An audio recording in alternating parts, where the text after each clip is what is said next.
Well, how y'all doing? Good morning. It's Sunday morning, Derby Jack. Coffee, Derby, coffee with Derby. Um, I've got the weekend on. You know how I am. I turn on the weekend lies and see the national lies of the mainstream news and all the bullshit that comes out and all that.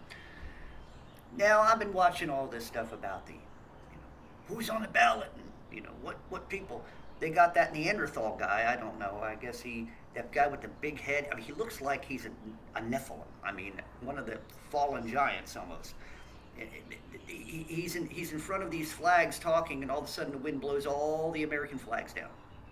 I mean, you talk about a message from God. Now,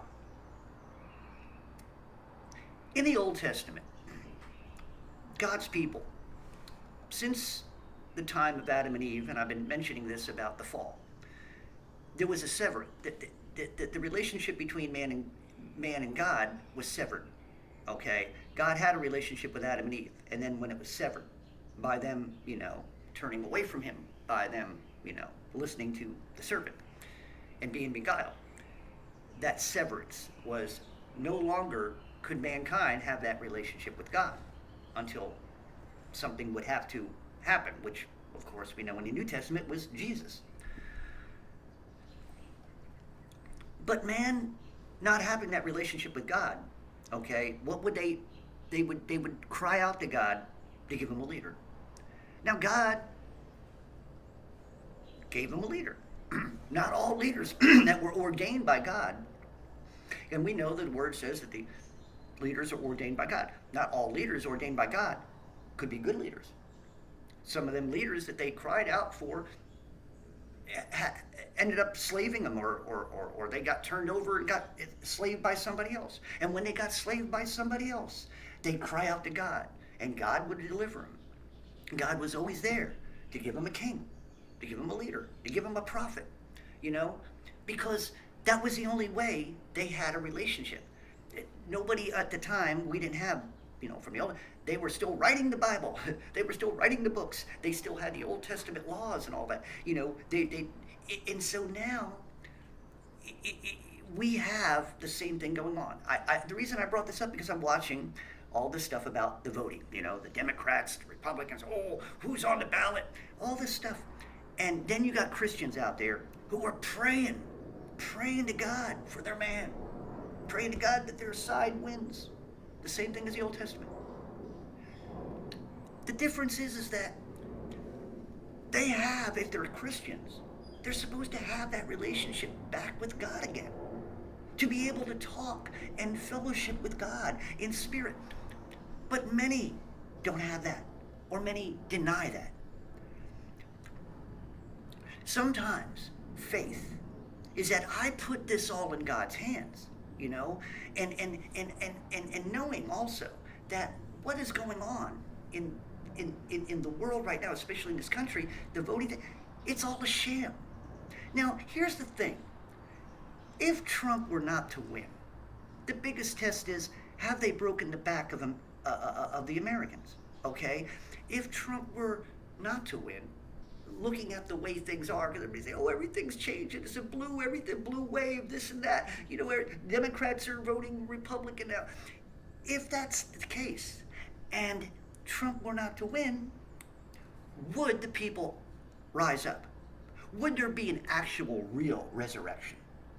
What that pony show that they did, last year, okay, at the Capitol, that was a pony show. That was bullshit.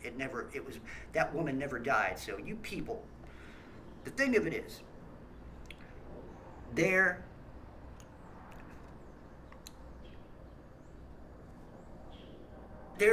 doing the same thing. So you got people, praying to God that their side or their man wins or their person wins. Thing of it is that you have a relationship with God. If you knew what was going on, and you would know what's going on in the world if you were to talk to God in spirit. But many Christians out there are as lost as the ones who are not Christian. They're as guilty of the pudding that they watch on that they just eat it up. They're addicted to the lies. They're addicted to the fabrication.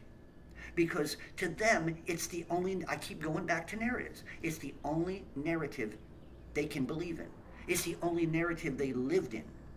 You know, you take a rich person out of their element and take everything away from them. Do you think that they can survive? Do you think that they'd be able to go out and get a simple job to wash dishes or flip eggs? No. If they've never done that, how are you going to get a rich person who's never had any to go and do something? It doesn't happen because they are comfortable in where they are. So even Christians who are kind of well off, they don't depend on God. They still depend on what they're achieving. And they'll sit there and thank God, but yet never in their lives have they really were blessed by God. Just because you're a Christian and just because you have that doesn't mean that that's God's blessings. Sometimes those things come to you and they could be a trap. Not everybody is good with money. Not everybody. Why? Because of wrong training, wrong teaching, because of the world. You know, they come out with a new product. You got to have it. You buy it. What I'm trying to get to is that if you're a Christian, you need to start talking to your Holy Spirit. You need to get to know that Holy Spirit. And if you can't find that Holy Spirit within you, then you need to do some soul searching to find out if you're empty. Because maybe, just maybe, just because you were brought up in a church doesn't mean you're born again. Just because you may have confessed, when you confess with your mouth, did you believe in your heart? You see what I'm saying? Doing the right thing and doing all the, doing it according, doesn't make you a believer. Doesn't change your heart. You literally have got to want your heart to be changed. God does not come in, the Holy Spirit does not come in and take over. The Holy Spirit comes in and is willing to take over when you are willing to let him. The problem is Christians are still living under the gauze of selfishness. They're still looking under the gauze of pride, living under that pride. And what is being pushed in the world? Pride. We live in a world right now that is so prideful. It is scary. You got deviants so prideful of themselves and so debased in what they think and what they do to their bodies. This is a destructible pride. This is a pride that explodes. This is a pride that destroys. This is a pride that mangles. And this is a pride that keeps Christians from having that relationship with the Holy Father in heaven. If you do not have that connection, all you got is the world. All you have is what they tell you. You got nothing else to base yourself on. Because if you're basing your life according to the world and its ways, you're lost. And you're getting further and further away from God. And I don't care if you go to church every Sunday and every Wednesday night for Bible study. If you are not listening to the Holy Spirit, if you are not talking to God and the Holy Spirit, you have got nothing but the world.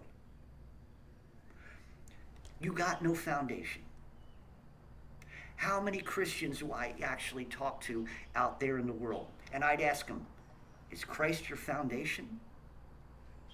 Of course, they come out with I'm a Baptist. I didn't ask you that. Where is your salvation? Who is your salvation? Do you stand upon that salvation?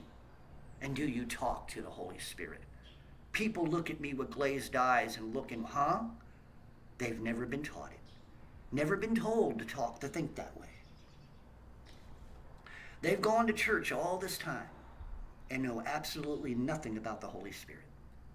Listening to men behind a pulpit tell them nothing about the Holy Spirit. Learn nothing about God in spirit. Don't even recognize that what they need inside them, they don't have. And no, and many who do have it inside of them don't even recognize what they got. I've said it many times. I am not a perfect man. I am not a perfect Christian. If I was a perfect Christian, I wouldn't need to be a Christian, right? If I did everything right, I wouldn't have to depend on God. You see, I know my nature. I know that if my nature is allowed to, my nature will rise in pride. How do I keep myself humble? You all listen to me and say, well, you're not a humble guy. You'd be very surprised at how humble I am when I'm in spirit. Sometimes I fear talking to God in spirit. There's sometimes I get angry talking to God in spirit. But at least I'm talking to God in spirit. Many of you don't. You pray to yourself. It's a trickery. It's sort of like the Catholics who pray with rosary beads and things like that. It's a trickery because you're not praying, you're working. Your prayer life becomes a work, not a need.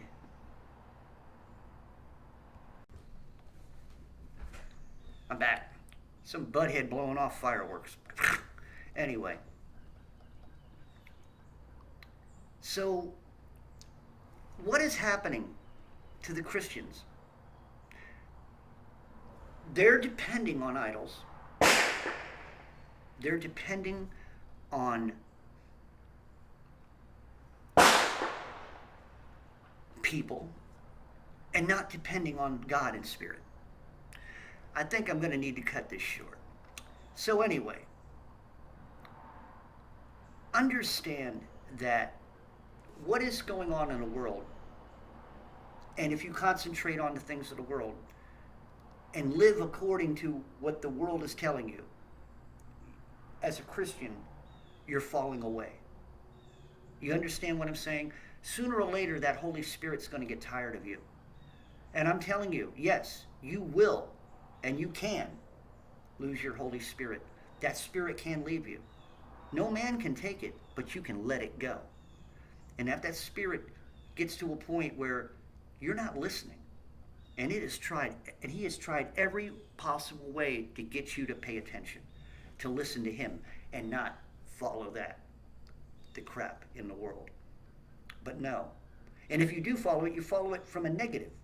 You watch what's going on, and you prepare your mind, and you ask God to guide you. So many people are so ignorant. They don't even want to know it. I don't turn on the TV. I don't watch anything. I don't care. You're the people who will die first. You will give your lives up as you gave up the Holy Spirit. Derby Jack out. See you all on the other side.